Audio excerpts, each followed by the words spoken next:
ഇയാളെ ഞാൻ എവിടെയോ കണ്ടിട്ടുണ്ടല്ലോ. അതേ നിമിഷം അവൻ്റെ കണ്ണുകൾ ദീക്ഷയെ കണ്ട് പ്രണയത്താൽ തിളങ്ങി. Shiva, my baby doll, so hot, അവൻ മനസ്സിൽ പറഞ്ഞു. അവൻ്റെ കണ്ണുകൾ ദീക്ഷയിൽ പാറി പറന്നു. അവളുടെ വെളുത്ത തുടയിൽ കൊതിയോടെ അവൻ നോക്കി. അവളെ ഒന്ന് ചുംബിക്കാനും കടിച്ചു നുണയാനും അവന് തോന്നി. അവളിലെ രഹസ്യം കണ്ടുപിടിക്കാൻ അവനിലെ പുരുഷന് കൊതിച്ചു. അവൻ കണ്ണൊന്ന് അടച്ചു തുറന്നു. അപ്പോഴാണ് തന്നെ നോക്കി നിൽക്കുന്ന കൃതിയെ അവൾ കണ്ടത്. പെട്ടെന്ന് അവൻ്റെ കണ്ണുകളൊന്ന് കുറുകി. കാശി എഴുന്നേറ്റ് കൃതിയുടെ അരികിലേക്ക് ചെന്നു. അവളുടെ തോളിൽ പിടിച്ച് തന്നിലേക്ക് നിർത്തി. പെട്ടെന്ന് അവൾ ഞെട്ടി അവനെ നോക്കി. കൃതി, ഇതെൻ്റെ പാരൻസാണ്. My mother Devootty. പപ്പ വന്നിട്ടില്ല, ബിസിനസ് ടൂറാണ്. അത് Madhavan uncle and wife Pavithra aunty, ദീക്ഷയുടെ പാരൻസാണ്.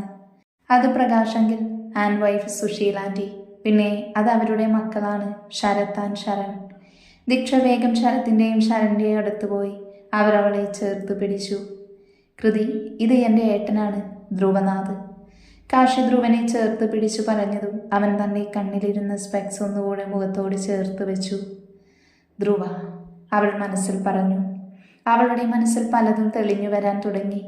ധ്രുവ അവൾക്കരികിലേക്ക് ചേർന്നു നിന്നു. ധ്രുവ, മാഷാണ്. അവൻ ബലമായി അവളുടെ കൈയിലേക്ക് തൻ്റെ കൈ ചേർത്ത് വെച്ച് അവൻ പറഞ്ഞതും അവൾ വിറച്ചുപോയി. അതെ, അവൻ തന്നെ വർഷങ്ങൾക്ക് മുന്നേ താനും ഇച്ചായനും പിരിയാൻ കാരണമായവൻ. പക്ഷേ പേര് വേറെന്തായിരുന്നല്ലോ, അവൾ മനസ്സിലോർത്തു. ദീക്ഷ വേഗം അവളുടെ തോളിൽ തട്ടി. എന്താണ് ഏട്ടത്തി, എൻ്റെ വല്യേട്ടനെ കണ്ട് ഫ്ലാറ്റായോ? അവൾ ചമ്മലോടെ മുഖം മാറ്റി കാശിയെ നോക്കി. അവൻ ചുണ്ട് കൂർപ്പിച്ച് അവളെ നോക്കി. ധ്രുവ ചെറുതായി ചിരിച്ചു. അവരെ നോക്കി അകത്തേക്ക് പോയി. എന്തെല്ലാവരും പെട്ടെന്ന്? നീ ഞങ്ങളെ അറിയിക്കാതെ പലതും ചെയ്യും. എല്ലാം നിന്റെ ഇഷ്ടം. നിങ്ങൾക്ക് അങ്ങനെ പറ്റില്ലല്ലോ. ഞങ്ങൾ വന്നത് ഒരു പ്രധാനപ്പെട്ട കാര്യം പറയാനാ. എല്ലാവരും അവരെ ഉറ്റുനോക്കി. കാശിയുടെ മുഖം ചുളിഞ്ഞു. അമ്മ ഇന്നലെ ജോത്സ്യനെ കണ്ടു. ദീക്ഷയ്ക്കിപ്പോൾ മോശ സമയമാണെന്നാ പറഞ്ഞത്. ഉടനെ അവളുടെ കല്യാണം നടത്തണമെന്ന്. ദീക്ഷ ഞെട്ടി എല്ലാവരെയും നോക്കി. ഒപ്പം അവളുടെ കണ്ണുകൾ ദാസിലെത്തി. ദേഷ്യത്താൽ അവൻ്റെ മുഖം വലിഞ്ഞു മുറുകി. ഈ കുപ്പിപ്പാൽ കൂടി മാറാത്ത ഇവൾക്കോ കല്യാണമോ? അവൻ ഞെട്ടലോടെ ശരണിൻ്റെ തോളിൽ ചെരിഞ്ഞു. ഇനിയും എന്തെങ്കിലും ഇപ്പോഴേ വീഴാതെ. ദീക്ഷ സോഫയിലിരുന്ന് പില്ലോ എടുത്ത് അവനെ എറിഞ്ഞു. പോടാ, പാൽ കൂടി മാറാത്തതേ നിന്റെ മറ്റവൾക്കാ. എന്നിട്ട് എന്ത് തീരുമാനിച്ച എല്ലാവരും കൂടെ? ഇവളെ ഞങ്ങൾക്ക് എങ്ങോട്ടും പറഞ്ഞുവിടാൻ തോന്നുന്നില്ല. ഒറ്റൊരെണ്ണമല്ലേ ഉള്ളൂ. ട്രൂ ലവ്, അവൾ മെല്ലെ കൃതിയുടെ ചെവിയിൽ പറഞ്ഞു. ട്രൂ ലവ് നോക്കിയിരുന്നു. ഇപ്പോൾ വല്ലോ ട്വിസ്റ്റ് കാണും. അതുകൊണ്ട് തന്നെ ഞങ്ങൾ കരുതി നമ്മുടെ ധ്രുവയ്ക്ക് വേണ്ടി അവളെ ആലോചിച്ചാലോ എന്ന്. അതുമാത്രമല്ല, എനിക്കത് ആഗ്രഹം. അയ്യോ! എല്ലാവരും ഞെട്ടി അവളെ നോക്കി. അതേസമയം ധ്രുവ ഗൗരവത്തോടെ എല്ലാവരെയും നോക്കി. പിന്നെ ദീക്ഷയെയും. എന്താടി നിനക്ക്? എന്തിനാ കിടന്ന് കൂവുന്നത്? അല്ല, ഞാനിവിടെ ബാൻഡ് മേളം നടത്താം. ഒന്ന് മാറി നിൽക്ക് തള്ളേ. അവരെ മാധവൻ്റെ അടുത്തുനിന്ന് മാറ്റി നിർത്തി. പപ്പ, ധ്രുവ ഏട്ടൻ കുഞ്ഞല്ലേ. എനിക്ക് വേറെ കല്യാണം കിട്ടും. നീ എന്തോന്നാ പെണ്ണെ പറയുന്നത്? സോറി ബ്രോ, ആ ഒരു ഫ്ലോയിൽ മാറിപ്പോയതാ. പപ്പ, ഞാൻ കുഞ്ഞല്ലേ. ഏട്ടൻ വേറെ ഏട്ടത്തിയെ നോക്കാം. എനിക്ക് കല്യാണത്തിന് സമ്മതമാണ്. അത്രയും പറഞ്ഞവൻ സ്റ്റെപ്പ് കയറിപ്പോയി. അവൾ എല്ലാവരെയും ദയനീയമായി നോക്കി. ഇല്ല ബേബി ഡോൾ, നിന്നെ ഞാൻ ആർക്കും വിട്ടുകൊടുക്കില്ല. അവൻ പകയോടെ മെല്ലെ പെരുപിറുത്തു. ദീക്ഷ ഞെട്ടി നിൽക്കുവാണ് ധ്രുവന്റെ വാക്കുകളിൽ. അവളുടെ കണ്ണുകൾ നിറഞ്ഞു. അവൾ ആരെയും നോക്കാതെ വേഗം സ്റ്റെപ്പ് കയറിപ്പോയി. കൃതി അവളുടെ പുറകിൽ പോകാൻ തുടങ്ങിയതും കാശി പെട്ടെന്ന് അവളുടെ കയ്യിൽ കയറി പിടിച്ചു. അവൾ ധ്രുവയുടെ അടുത്തേക്ക് പോയതാ. നീ പോയാൽ ശരിയാകില്ല. അതിനൊന്ന് അവൾ മൂളി. അതേസമയം ദേവ് വേഗം അവളുടെ അരികിലേക്ക് ചെന്നു. കൃതി അവർക്ക് വേണ്ട റൂമൊക്കെ കാണിച്ചു കൊടുക്കാൻ തുടങ്ങി. ഓരോരുത്തരും അവരവരുടെ റൂമിലേക്ക് പോയതും ഹാളിൽ ദാസും കാശിയും ഒറ്റയ്ക്കായി. ദാസ്, അവരെല്ലാം പെട്ടെന്ന് ചെയ്ത് തുടങ്ങണം കേട്ടോ. ധ്രുവ ഷർട്ടൂരി ടവലെടുത്തതും ദീക്ഷ വേഗം റൂമിലേക്ക് കയറി. അവൻ പെട്ടെന്ന് ഷർട്ട്ലെസ്സായി കണ്ടതും അവളുടെ കണ്ണു തള്ളി. അവൾ വേഗം തിരിഞ്ഞു നിന്നു. സോറി ഏട്ടാ, അവൾ പതർച്ചയോടെ പറഞ്ഞു. Close the door and come in. അവൻ്റെ ശബ്ദം കടുത്തതും അവൾ ഡോറടച്ചകത്തേക്ക് കയറി. ധ്രുവ അവളെ നോക്കി. ഷോർട്ട് ആൻഡ് ബനിയനായിരുന്നു വേഷം. അവനതൊന്നും ഇഷ്ടമല്ല. ഞാൻ നിന്നോട് പറഞ്ഞിട്ടുള്ളതല്ലേ ദീക്ഷ, മറ്റുള്ളവരെ ഉള്ളപ്പോൾ ഇമ്മാതിരി വസ്ത്രം ധരിക്കരുതെന്ന്. എന്നാൽ അവൻ പറഞ്ഞത് കാര്യമാക്കാതെ അവൾ കസേരയിൽ കയറിയിരുന്നു. ഈ കല്യാണം നടക്കില്ല. ധ്രുവ കൈ രണ്ടും നെഞ്ചിൽ ചേർത്ത് വെച്ച് അവളെ ഉറ്റുനോക്കി. കാരണം? ദീക്ഷയ്ക്ക് അവൻ്റെ സംസാരം തീരെ ഇഷ്ടപ്പെട്ടില്ല. എനിക്കൊരാളെ ഇഷ്ടമാ. അയാളെ മാത്രമേ ഞാൻ വിവാഹം കഴിക്കൂ. ആരാ ആള്? ദാസ്, കാശിയേട്ടൻ്റെ കൂട്ടുകാരൻ. I love him. ധ്രുവ അവളുടെ അരികിലേക്ക് ചേർന്ന് നിന്ന് അവളുടെ ചെവിയോരം ചുണ്ട് ചേർത്തു. ഈ കല്യാണം നടക്കും ദീക്ഷ.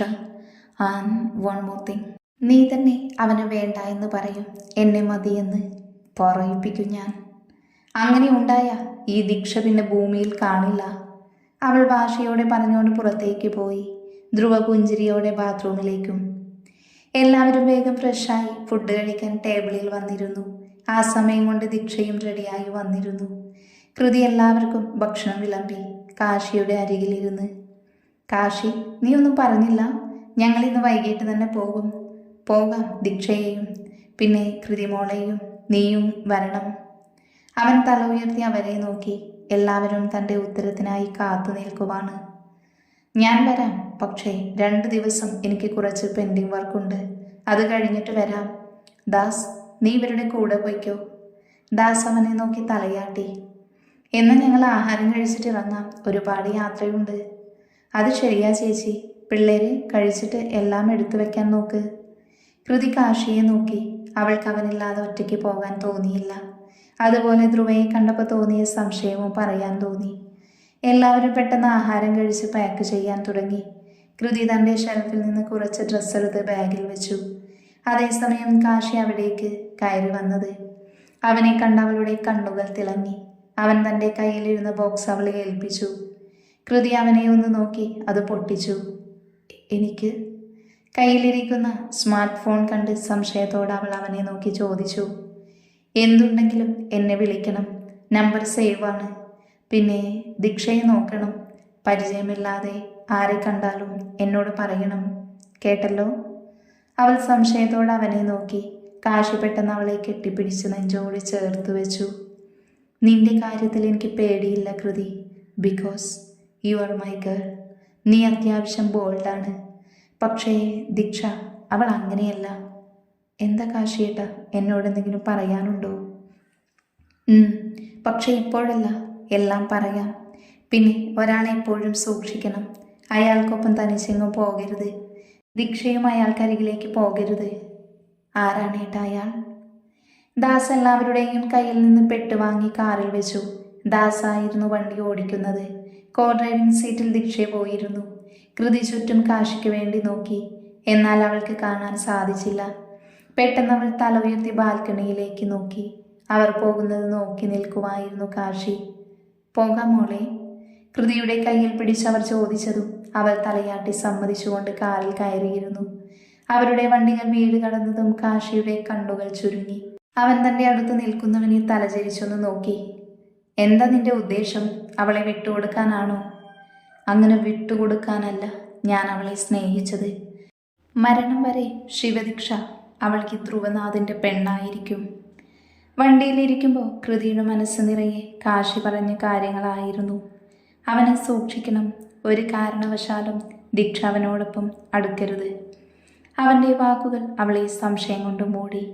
അവൾ കണ്ണുകൾ ഉയർത്തി മുന്നിൽ വണ്ടി ഓടിക്കുന്ന ദാസിനെ നോക്കി. എന്നാൽ അവൻ ഇടയ്ക്കിടയ്ക്ക് ശിവയെ നോക്കിയിരുന്നു. കൃതി ദേവു അമ്മയെന്ന് നോക്കി അവർ കണ്ണടച്ച് കിടക്കുവാണ്. അപ്പോൾ ധ്രുവേട്ടനാണ് ദീക്ഷയെ സ്നേഹിക്കുന്ന ആള്.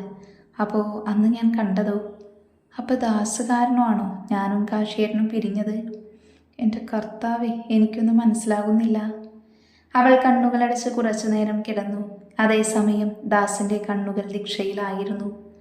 ഇല്ല ബേബി ഡോൾ, നിന്നെ ഞാൻ ആർക്കും വിട്ടുകൊടുക്കില്ല.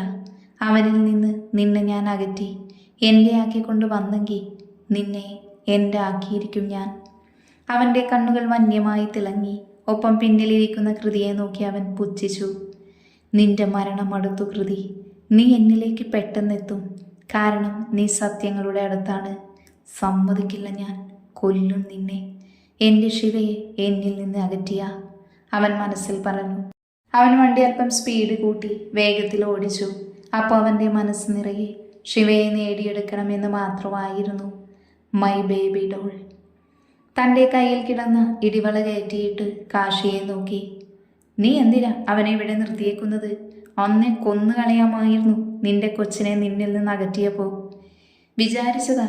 അല്ല, അവൻ വന്നില്ലായിരുന്നുവെങ്കിൽ ദാസ് ഇന്ന് ഈ ഭൂമിയിൽ കാണില്ലായിരുന്നു. ആര്? അവൻ പിരികുയർത്തി ചോദിച്ചതും അതേസമയം ആ വലിയ വീടിന് മുന്നിൽ ഒരു ബ്ലാക്ക് ലംബോർഗിനി വന്നു നിന്നു.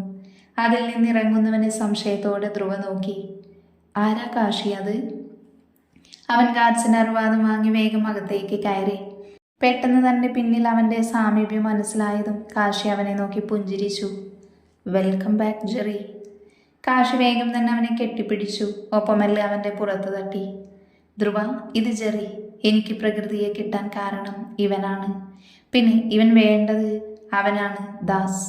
പക്ഷെ അവൻ ജെറി എന്ന അവൻ്റെ ശത്രുവിനെ അറിയില്ല.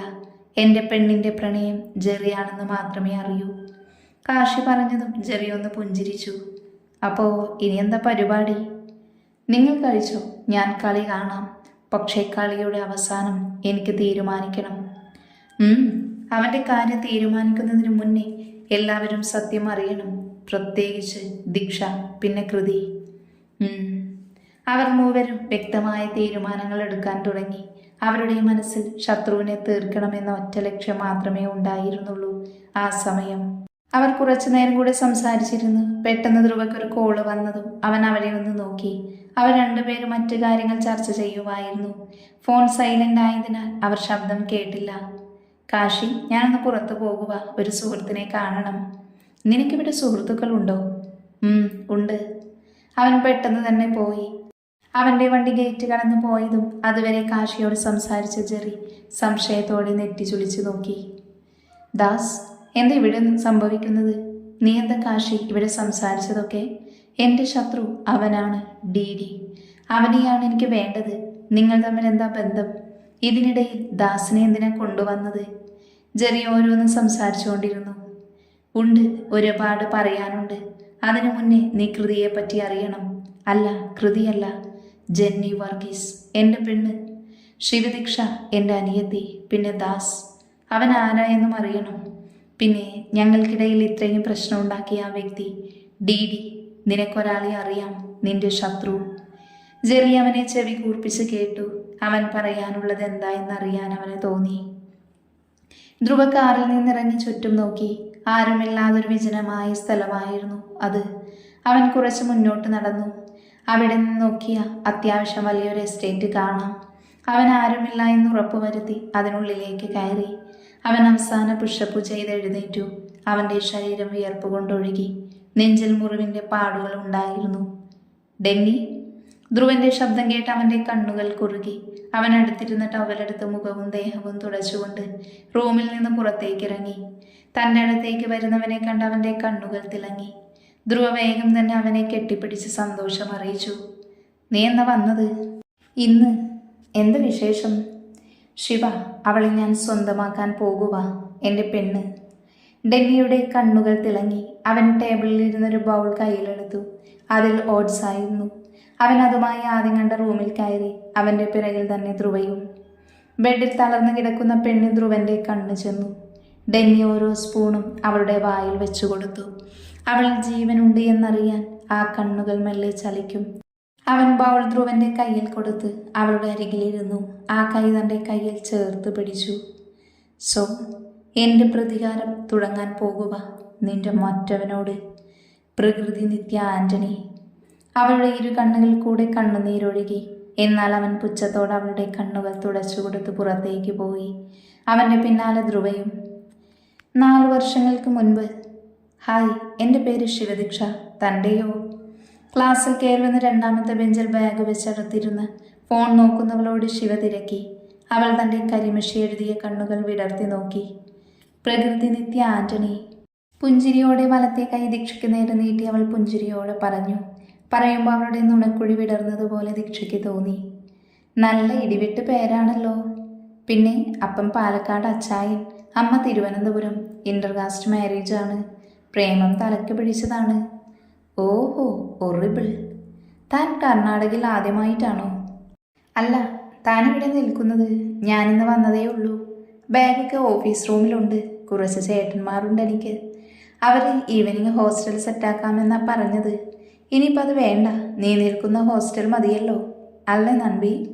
വല്ലാതെ സന്തോഷത്തോടെ അവൾ പറഞ്ഞതും പ്രകൃതി അവളെ നോക്കി ചിരിക്കാൻ ശ്രമിച്ചു. എടാ, ഞാൻ ഹോസ്റ്റലിലല്ല. വേണ്ട, PG ആണെങ്കിലും എനിക്ക് കുഴപ്പമില്ല പെണ്ണേ. ദീക്ഷ, അതല്ലടാ, ഞാൻ PGയുമല്ല. അപ്പോൾ എങ്ങനെ ഒറ്റയ്ക്കൊരു വീട്ടിലോ? വീടാണ്, പക്ഷേ ഞാൻ ഒറ്റയ്ക്കല്ല. ഫസ്റ്റ് ഡേ തന്നെ ഫ്രണ്ട്സ് കിട്ടിയോ പെണ്ണേ നിനക്ക്?